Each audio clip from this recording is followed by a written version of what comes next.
Beratus-ratus tahun lamanya sebelum Kristus, nabi-nabi telah melamarkan kelahiran Mesias itu. Hai Bethlehem, di tanah Yudea, engkaulah yang terkecil di antara kota-kota, tetapi daripadamu akan tampil seorang penguasa bangsa-bangsa yang akan membebaskan umatku Israel. Katakanlah kepada putri Sion, lihatlah penyelamatmu datang membawa damai. Dalam bulan ke-6, Allah menyuruh malaikat Gabriel pergi ke sebuah kota di Galilea bernama Nazaret, kepada seorang perawan yang bertunangan dengan seorang lelaki bernama Yusuf dari keluarga Daud, seorang lelaki yang bahkan lebih pantas menjadi ayahnya. Nama perawan itu Maria. Masuklah malaikat Gabriel ke rumah Maria. Ia berkata, Salam, hai engkau yang dikaruniai, Tuhan menyertai engkau. Hah? Apakah maksud dari salam itu? Jangan takut, hai Maria, sebab engkau beroleh kasih karunia di hadapan Allah. Sesungguhnya engkau akan mengandung dan akan melahirkan seorang anak laki-laki, dan hendaklah engkau menamai dia Yesus. Ia akan menjadi besar dan akan disebut anak Allah yang maha tinggi. Dan Tuhan Allah akan mengaruniakan kepadanya tahta Daud, bapa leluhurnya, dan ia akan menjadi raja atas kaum keturunan Yakub sampai selama-lamanya, dan kerajaannya tidak akan berkesudahan. Bagaimana hal itu dapat terjadi? Karena aku belum bersuami. Roh Kudus akan turun atasmu, dan kuasa Allah yang maha tinggi akan menaungi engkau. Sebab itu, anak yang akan kau lahirkan itu disebut kudus, anak Allah. Dan sesungguhnya Elisabet sanakmu itu, ia pun sedang mengandung seorang anak laki-laki pada hari tuanya. Dan inilah bulan ke-6 bagi dia, yang disebut mandul itu. Sebab bagi Allah tidak ada yang mustahil. Sesungguhnya, aku ini adalah hamba Tuhan. Jadilah padaku menurut perkataanmu itu. demikianlah Maria sesuai yang diberitakan akan mengandung seorang anak yang bernama Yesus. Lalu ia menceritakan hal ini kepada kedua orang tuanya dan kepada tunangannya Yusuf. Mendengar hal itu, Yusuf tentu sangat terkejut dan berbicara pada dirinya sendiri. Bagaimana ini? Maria syarat istriku, bahkan sudah mengandung dari Roh Kudus. Namun, aku tidak ingin mencemarkan namanya di muka umum. Apakah kuceraikan saja dia secara diam-diam? Tetapi ketika ia mempertimbangkan maksud itu, malaikat Tuhan nampak padanya dalam mimpi dan berkata, Yusuf anak Daud, janganlah engkau takut mengambil Maria sebagai istrimu, sebab anak yang di dalam kandungannya adalah dari Roh Kudus. Ia akan melahirkan anak laki-laki, dan engkau akan menamakan dia Yesus, karena dialah yang akan menyelamatkan umatnya dari dosa mereka. Beberapa waktu kemudian, berangkatlah Maria dan langsung berjalan ke pegunungan menuju sebuah kota di Yehuda. Di situ, ia masuk ke rumah Zakaria dan memberi salam kepada Elisabet. Salam, hai Elisabet. Dan ketika Elisabet mendengar salam Maria, melonjaklah anak yang di dalam rahimnya, dan Elisabet penuh dengan Roh Kudus, lalu berseru dengan suara nyaring, Diberkatilah engkau di antara semua perempuan, dan diberkatilah buah rahimmu. Siapakah aku ini sampai ibu Tuhanku datang mengunjungi aku? Sebab sesungguhnya ketika salammu sampai kepada telingaku, anak yang di dalam rahimku melonjak kegiranan, dan berbahagialah ia yang telah percaya, sebab yang dikatakan kepadanya dari Tuhan akan terlaksana. Dan Maria tinggal kira-kira 3 bulan lamanya bersama dengan Elisabet, lalu pulang ke rumahnya. Pada waktu itu, Kaisar Agustus mengeluarkan suatu perintah, menyuruh mendaftarkan semua orang di seluruh dunia. Inilah pendaftaran yang pertama kali diadakan sewaktu Kirenius menjadi wali negeri di Syria.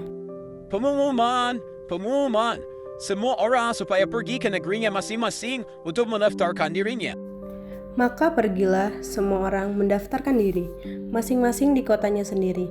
Demikian juga Yusuf pergi dari kota Nazaret ke Galilea di Yehuda, ke kota Daud yang bernama Bethlehem, karena ia berasal dari keluarga keturunan Daud, supaya didaftarkan bersama-sama dengan Maria, tunangannya, yang sedang mengandung. Ketika mereka tiba di kota Daud, mereka mencari penginapan karena Maria akan melahirkan. Tetapi semua menolak mereka. karena Yusuf tidak memiliki uang atau harta untuk membayar penginapan. Tuan, bisakah kamu memberikan aku penginapan? Karena istriku akan melahirkan. Bagus. Apa ada uangmu? Atau hartamu untuk membayarnya? Tidak, Tuan. Tapi tolonglah, karena... Ha. Enak saja. Pergilah. Orang sepertimu tidak layak ke rumahku. Lalu Yusuf dan Maria mencoba mencari ke beberapa rumah dan penginapan. Karena mereka selalu ditolak, akhirnya mereka lelah dan beristirahat. Yusuf, aku tidak tahan lagi. Bayi kita akan segera lahir. Maria, sabarlah. Istirahatlah sejenak.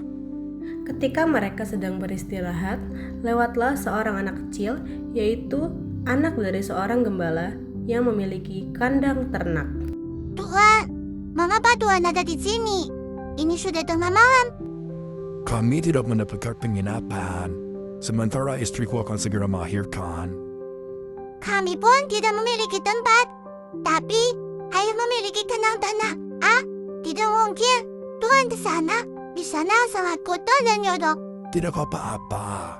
Yang penting kami mendapatkan tempat untuk beristirahat. Ayo ikut aku. Aku akan antarkan kalian ke sana. Ketika mereka tiba di situ, tibalah waktunya bagi Maria untuk bersalin, dan ia melahirkan seorang anak laki-laki, anak yang sulung, lalu dibungkusnya dengan lampin dan dibaringkannya dalam palungan, karena tidak ada tempat bagi mereka di rumah penginapan. Di daerah itu ada gembala-gembala yang tinggal di padang, menjaga kawanan ternak mereka pada waktu malam. Tiba-tiba berdirilah seorang malaikat Tuhan di dekat mereka, dan kemuliaan Tuhan berti mereka. Dan mereka sangat ketakutan. Lalu malaikat itu berkata kepada mereka, Jangan takut, sebab sesungguhnya aku memberitakan kepadamu kesukaan besar untuk seluruh bangsa. Hari ini telah lahir bagimu juru selamat, yaitu Kristus, Tuhan di kota Daud. Dan inilah tandanya, kamu akan menjumpai seorang bayi dibungkus dengan lampin dan terbaring di dalam palungan. Dan tiba-tiba tampaklah bersama-sama dengan malaikat itu sejumlah bala tentara surga yang memuji Allah. Katanya,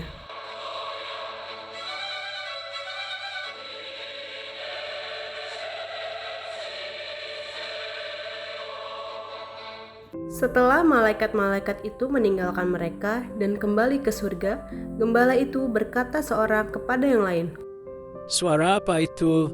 Kita pergi ke kota Daud, ke kandang. Seorang bayi atau penyelamat terjanji. Marilah kita pergi ke Bethlehem untuk melihat apa yang terjadi di sana, seperti yang diberitahukan Tuhan kepada kita. Sesudah Yesus dilahirkan di Bethlehem di tanah Yudea pada zaman Raja Herodes, datanglah orang-orang Majus dari timur ke Yerusalem dan bertanya-tanya, Di manakah dia, Raja orang Yahudi yang baru dilahirkan? Kami telah melihat bintangnya di timur, dan kami datang untuk menyembah dia. Apa? Benarkah hal itu? Pengawal, cepat kumpulkan seluruh ahli-ahli Taurat dari seluruh negeri. Baik, Raja. Di manakah Mesias itu lahir? Di Bethlehem di tanah Yudea, karena ada tertulis dalam kitab Nabi. Dan engkau, Bethlehem, tanah Yudea, engkau sekali-kali bukanlah yang terkecil di antara mereka yang memerintah Yehuda, karena daripadamulah akan bangkit seorang pemimpin yang akan mengembalakan umatku Israel.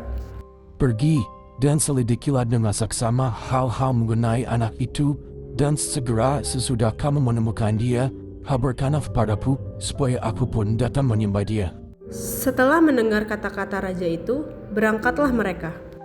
Lihat, ada bintang. Lihatlah betapa terangnya bintang itu.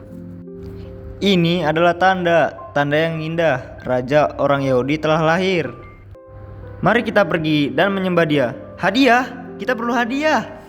Lalu mereka cepat-cepat berangkat dan menjumpai Maria dan Yusuf dan bayi itu yang sedang berbaring dalam palungan.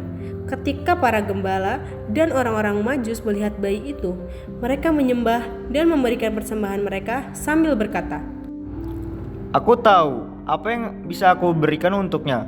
Aku akan memberikannya emas, karena dia raja. Hadiahku istimewa, aku akan memberikan mur. Hadiahku adalah kemenyan. Ayo kita letakkan di kota istimewa, karena dia adalah raja.